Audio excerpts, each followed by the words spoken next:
الحمد لله نحمده ونستعينه ونستغفره ونؤمن به ونتوكل عليه ونعوذ بالله من شرور أنفسنا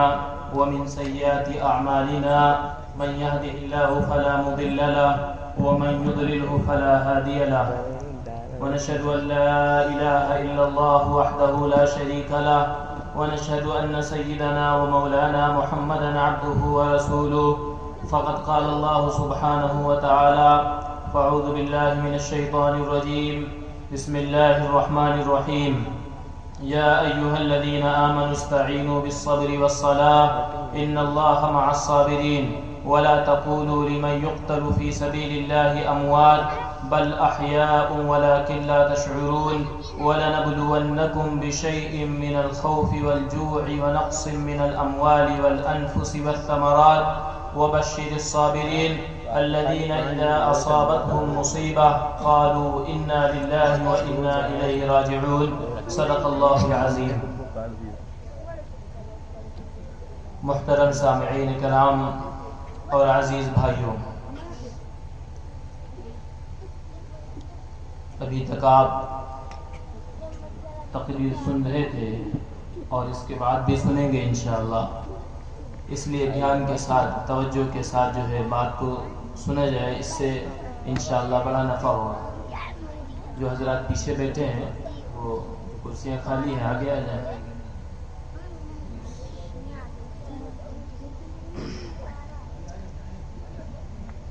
میرے عزیز بھائیو دوستو، اللہ تعالیٰ نے اس دنیا میں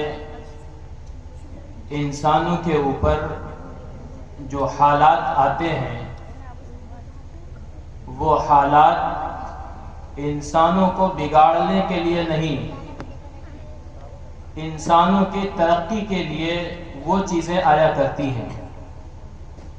ظہر الفساد فی البر والبحر بما کسبت ایدی الناس، چاہے وہ خوشی ہو یا غم، وہ اللہ کی طرف سے آنا ہوتا ہے، اور اس خوشی اور اس غم میں ہر حال میں اللہ کا شکر ادا کرنا ہے. اللہ تعالیٰ نے اس دنیا میں انبیاء علیہ السلام کو بھیجا، اور جتنے بھی انبیاء علیہ السلام آئے اور انبیاء علیہ السلام کے بعد جو صحابہ رضی اللہ عنہم اجمعین کی جماعت تھی، چاہے وہ انبیاء علیہ السلام ہو، چاہے وہ صحابہ رضی اللہ عنہم اجمعین ہو، ہر ایک کے ساتھ اللہ نے حالات کو بھیجا، اور اس حالات میں انبیاء علیہ السلام اور صحابہ رضی اللہ عنہم اجمعین اس حالات میں اللہ کے احکام پر جمے رہے. انہوں نے یہ سمجھا کہ یہ حالات اللہ کی طرف سے آئے ہیں. دیکھو، انبیاء علیہ السلام میں سے کچھ نبی ایسے ہیں کہ اس دنیا میں ہی ان کے جسم کے 2 ٹکڑے کر دیے گئے. حضرت زکریا علیہ السلام اس دنیا میں آئے، ان کے جسم کے 2 ٹکڑے کر دیے گئے. ابراہیم علیہ السلام کو آگ میں ڈال دیا گیا، اور مختلف انبیاء علیہ السلام اس دنیا میں آئے، اور ہر ایک کے ساتھ جو ہے حالات پیش آتے رہے. لیکن ان سب کے اوپر اور ان سب سے بڑھ کر حضور اکرم صلی اللہ علیہ وسلم کی ذات اور آپ کا اسم گرامی اور آپ کی مقدس ہستی ایسی ہے کہ آپ نے خود اپنے بارے میں فرمایا کہ سارے انبیاء علیہ السلام کے اوپر جو حالات آئے اور ان کے اوپر جو آزمائشیں آئیں اور انہوں نے حالات کا مقابلہ کیا، اللہ کے سامنے جس طریقے سے انہوں نے اپنے آنسوؤں کو بہایا اور ان ساری قربانیوں کو ایک طرف کر دیا جائے اور میرے اوپر جو حالات اور جو اللہ کی طرف سے آزمائشیں آئی ہیں اس کو ایک طرف رکھ دیا جائے. سارے انبیاء علیہ السلام کی آزمائش ایک طرف اور حضور اکرم صلی اللہ علیہ وسلم کی آزمائش اور آپ کے اوپر امتحانات یہ سب سے زیادہ بڑھ جائیں گے. حدیث میں آتا ہے حضور اکرم صلی اللہ علیہ وسلم کی یہ تمنا تھی اور آپ یہ کہتے تھے کہ میں یہ چاہتا ہوں کہ میرے جسم پر جتنے بھی بال ہیں اگر اتنا اللہ تعالیٰ مجھے جان دے اور ہر مرتبہ میں اللہ کے سامنے شہید ہوں، پھر زندہ ہوں، پھر شہید ہوں، پھر زندہ ہوں، پھر اللہ تعالیٰ مجھے حیات دے اور ایسے ہی اللہ کے سامنے میں اللہ کے سامنے شہید ہوتا رہوں۔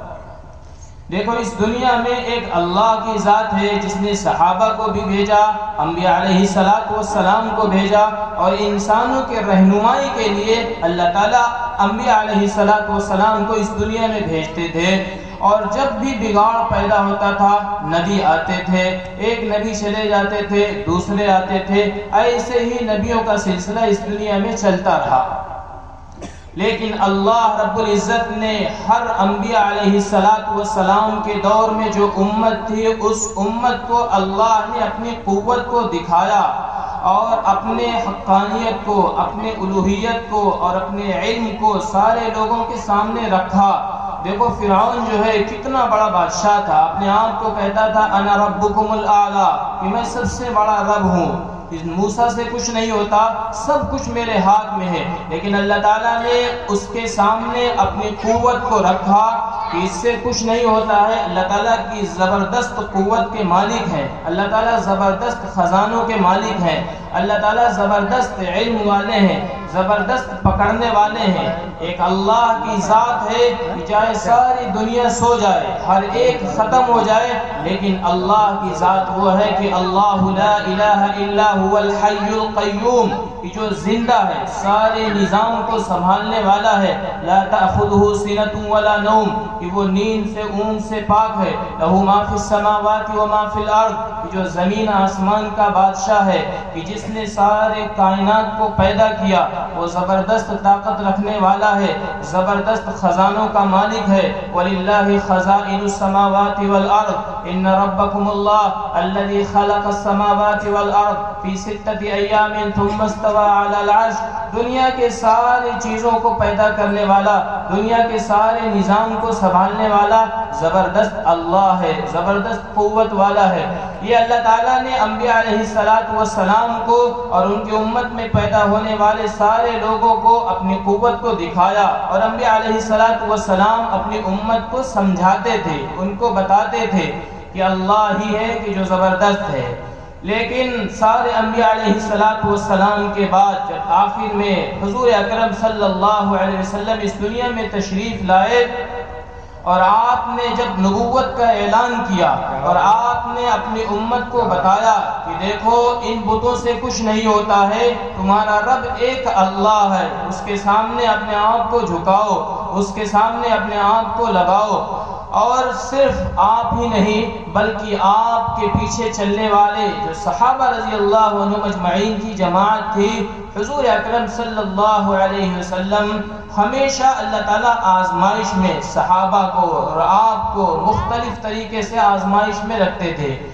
حضور اکرم صلی اللہ علیہ وسلم کے بارے میں آتا ہے یہ تو آپ نبی ہیں، سارے نبیوں کے نبی ہیں، جن کے بارے میں اللہ تعالیٰ نے کیا فرمایا، ما کان محمد ابا احد من رجالکم ولکن رسول اللہ وخاتم النبیین، کہ آپ سب سے آخری نبی ہیں۔ اللہ تعالیٰ کو آپ سے کتنی پیار اور کتنی محبت اور کتنی الفت تھی۔ اللہ تعالیٰ قرآن کریم میں حضور اکرم صلی اللہ علیہ وسلم کے چلنے کا انداز اور آپ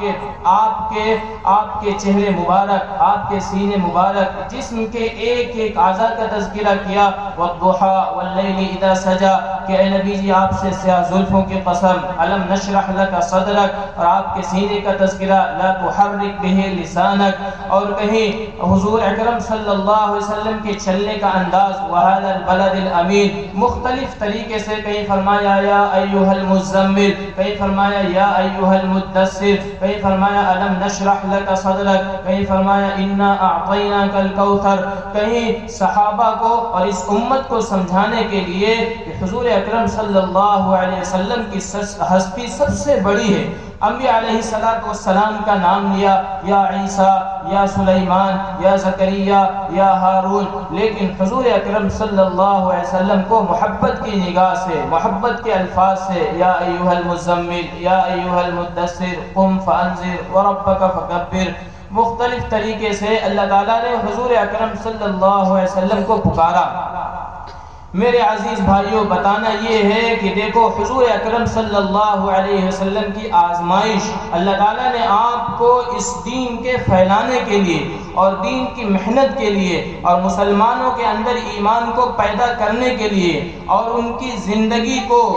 دینی زندگی بنانے کے لیے آپ کے پیچھے جو صحابہ کی ایک بڑی جماعت تھی، اور ان صحابہ میں جن کو ہم آپ جانتے ہیں اچھی طریقے سے کہ 4 خلفاء ہیں، حضرت ابو بکر صدیق رضی اللہ عنہ، حضرت عمر رضی اللہ عنہ، حضرت عثمان غنی اور حضرت علی رضی اللہ عنہ، یہ 4 صحابہ ایسے ہیں کہ ہمہ وقت حضور اکرم صلی اللہ علیہ وسلم کے ساتھ رہتے تھے، لیکن ایک طرف حضرت ابو بکر صدیق رضی اللہ عنہ ہے کہ جن کو اس دین کے لیے اور اس امت میں دین کو پیدا کرنے کے لیے جس طریقے سے آپ کے خاندان اہل بیت اور آپ کے ساتھ رہنے والے جن صحابہ نے اپنی قربانی اور اپنی جانوں کو کربلا کے میدان میں شہید کیا اور اپنے آپ کو اللہ کے سامنے سپرد کیا تاکہ یہ دین اور یہ حقانیت اور یہ اللہ کا پرچم قیامت تک آنے والے سارے لوگوں کے لیے یہ نمونہ بن جائے کہ حق حق ہوتا ہے اور یہ باطل باطل ہوتا ہے، حق ہمیشہ اجالا رہتا ہے اور باطل کا نام و نشان مٹ جاتا ہے۔ حضرت ابو بکر صدیق رضی اللہ عنہ کی ذات ایسی ہے کہ ایمان لانے سے پہلے ہمیشہ حضور اکرم صلی اللہ علیہ وسلم کے ساتھ رہتے تھے۔ کوئی بھی صحابہ ایسا نہیں ہے ایمان لانے کے بعد ایمان کے بارے میں پوچھتے تھے، سوال کرتے تھے، لیکن ابو بکر کی ذات ایسی ہے کہ اللہ کے رسول صلی اللہ علیہ وسلم نے جب ان کو اسلام کی دعوت دی، ایمان کی دعوت دی، تو فوراً انہوں نے لبیک یا رسول اللہ کہا اور فوراً جو ہے کلمہ پڑھ لیا، اشہد ان لا الہ الا اللہ وانک محمد الرسول اللہ۔ لیکن ابو بکر صدیق رضی اللہ عنہ کی قربانی اور اللہ کے سامنے جس طریقے سے انہوں نے اپنے آپ کو پیش کیا کہ جب کفار مکہ اور جب مسلمانوں کے دشمن جب انہوں نے حضرت ابو بکر صدیق رضی اللہ عنہ کو پکڑا، یہاں تک کہ اتنا مارتے مارتے جب وہ سمجھ گئے کہ اب اس دنیا سے جا چکے ہیں، ایک کپڑے میں لپیٹ کر کے ان کو خانہ کعبہ سے کعبۃ اللہ سے اٹھا کر کے ان کو کہیں اور لے گئے، سمجھ گئے کہ اس دنیا سے جا چکے ہیں، لیکن پورے دن بے ہوش رہے۔ جب شام کے وقت ان کو ہوش آیا تو میرے عزیز بھائیوں وہ محبت دیکھو، وہ اللہ کے رسول سے محبت دیکھو۔ جب ان کو ہوش آیا تو کوئی اور بات نہیں، کسی اور کی بات نہیں، صرف انہوں نے کہا کہ میرے محبوب، میرے لاڈلے، میرے چہیتے حضور اکرم صلی اللہ علیہ وسلم کا کیا حال ہے، مجھے ان کا چہرہ دکھاؤ۔ تو حدیث کے الفاظ ہیں، حدیث میں آتا ہے حضرت ابو بکر صدیق رضی اللہ عنہ کو جب حضور اکرم صلی اللہ علیہ وسلم کے سامنے پیش کیا گیا تو اپنی ان ساری چیزوں کو بھول گئے اور اللہ کے رسول صلی اللہ علیہ وسلم کے ساتھ چمٹ گئے اور رونے لگے اور اپنے ان قربانیوں کو انہوں نے نظر انداز کر دیا۔ اور پھر اس کے بعد حضرت عمر رضی اللہ عنہ جب اس دنیا میں خلیفہ بنے، میرے عزیز بھائیوں ان کی بھی بڑی قربانیاں ہیں اور دشمنوں نے، یہودیوں نے ان کو بھی اس دنیا سے شہید کر دیا۔ اس کے بعد حضرت عثمان رضی اللہ عنہ کا جب وقت آیا تو اسی طریقے سے یہودیوں نے کیسے ان کو دردناک طریقے سے شہید کیا۔ آتا ہے تاریخ کی کتابوں میں لکھا ہے کہ جب وہ مدینہ منورہ میں مسجد نبوی میں جب منبر پر کھڑے ہوئے خطبہ دینے کے لیے، جمعہ کا وقت تھا، جمعے کے وقت میں جب کھڑے ہوئے تو تقریباً 900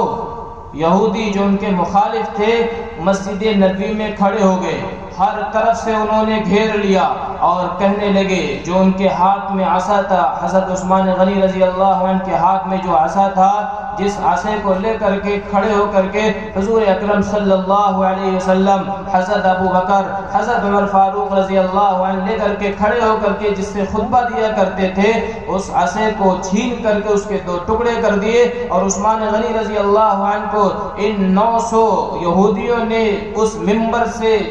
چھین کر کے، اس منبر سے پکڑ کر کے اس سے جو ہے گرا دیا۔ اور وہی مسجد میں بے حرمتی اور مار پیٹ شروع کیا اور وہاں سے مسجد سے نکال کر کے باہر آئے۔ حضرت عثمان غنی رضی اللہ عنہ کہنے لگے کہ تم مجھ سے کیا چاہتے ہو، کیوں کر رہے ہو؟ وہ سارے کے سارے کہنے لگے کہ میں یہ چاہتا ہوں کہ خلافت تمہارے ہاتھ میں نہ رہے۔ حضرت عثمان غنی رضی اللہ عنہ نے کہا کہ اللہ کے رسول صلی اللہ علیہ وسلم نے کہا تھا کہ ایک وقت آئے گا کہ تمہارے ہاتھ میں تم خلیفہ ہوگے اور تمہارے سامنے آزمائش آئے گی، اس آزمائش میں تمہیں قتال نہیں کرنا ہے، اس میں جمے رہنا ہے۔ اس کے بعد ان 900 آدمیوں نے کتابوں میں لکھا ہے کہ حضرت عثمان غنی رضی اللہ عنہ کسی طریقے سے اپنے گھر پر پہنچے۔ گھر پر پہنچنے کے بعد ان سارے آدمیوں نے سارے گھر کا احاطہ کر لیا، چاروں طرف سے گھیر لیا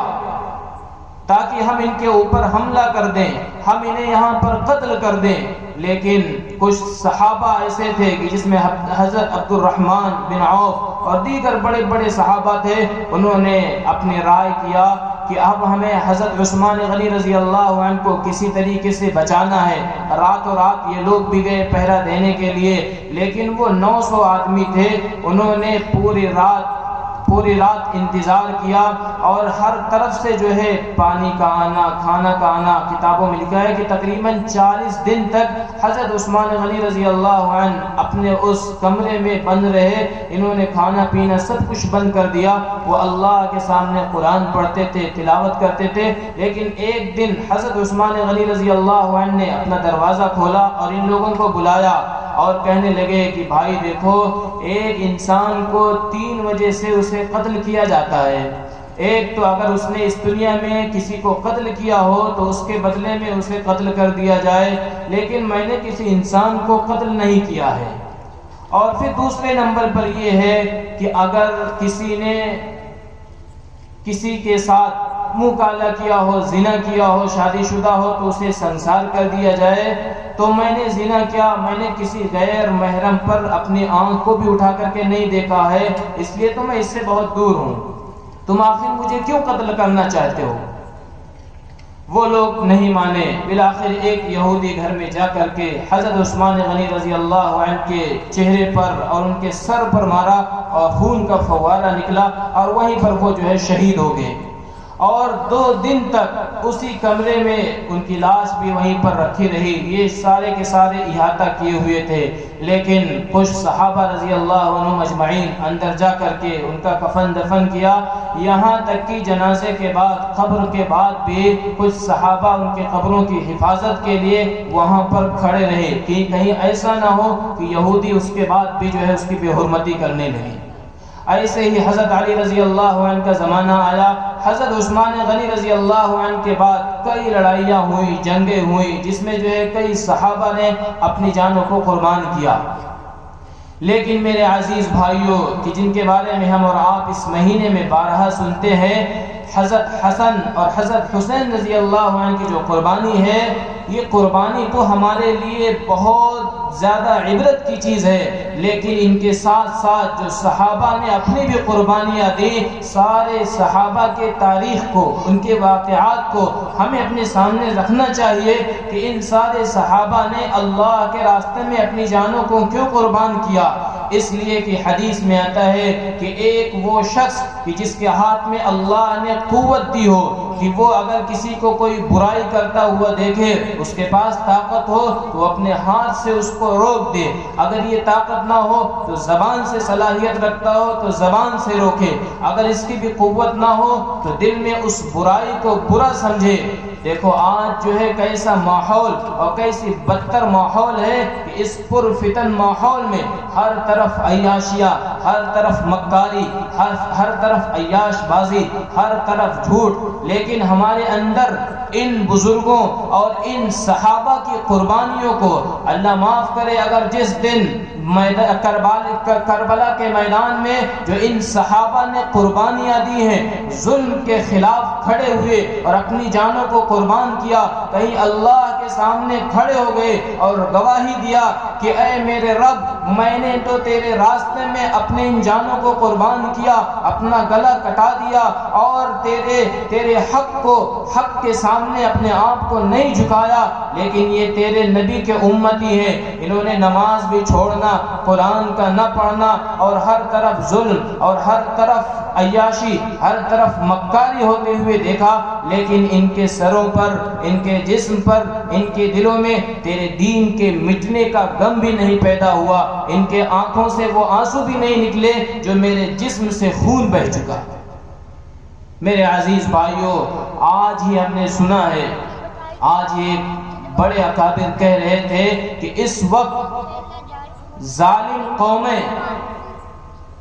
جو ایمان کو، اسلام کو چھیننے کے لیے ہر طرف سے حربیں اختیار کر رہی ہیں۔ آج کا سروے یہ ہے کہ پورے ہندوستان کا سروے کیا گیا، اس میں یہ آ کر کے نکلا کہ انسانوں میں مرد ہو یا عورت، خاص طور سے عورتیں، ایک دو عورت نہیں بلکہ آج علماء کی زبان سے سنا جنہوں نے سروے کیا ہے کہ 8 لاکھ عورتیں، جو مسلمان کی عورت، جو کلمہ پڑھنے والی، کہ جن کے سینوں میں اللہ کا قرآن ہو، اور وہ عورتیں کہ جن کے گھروں میں قال اللہ قال رسول کی صدائیں ہوتی ہوں، جن کا باپ اور ان کے بچے ایمان والے ہوں، لیکن وہ مسلمان عورت سیدھی سادھی کہ جو جانتی نہیں، 8 لاکھ مسلمان عورتیں اس وقت ایسی ہیں کہ جو اسلام سے پھر کر کے مرتد ہو چکی ہیں۔ میرے عزیز بھائیوں، اگر محنت نہ ہوئی، اسلام کو ہم نے اپنے دلوں میں نہ بسایا اور اللہ کے دین کے مٹنے کا غم نہ پیدا ہوا، تو یہ 8 لاکھ کیا، 8 لاکھ سے کہیں زیادہ لوگ جو ہے دن بدن جو ہے مرتد ہوتے جا رہے ہیں۔ اس لیے حدیث میں آتا ہے، حضور اکرم صلی اللہ علیہ وسلم نے فرمایا کہ سب سے عقل مند اور سب سے ہوشیار وہ شخص ہے کہ جو موت سے پہلے موت کی پوری تیاری کر لے۔ دیکھو، کوفہ والوں نے حضرت حسین رضی اللہ عنہ کو 12 خط لکھا کہ آپ میرے پاس آئیے،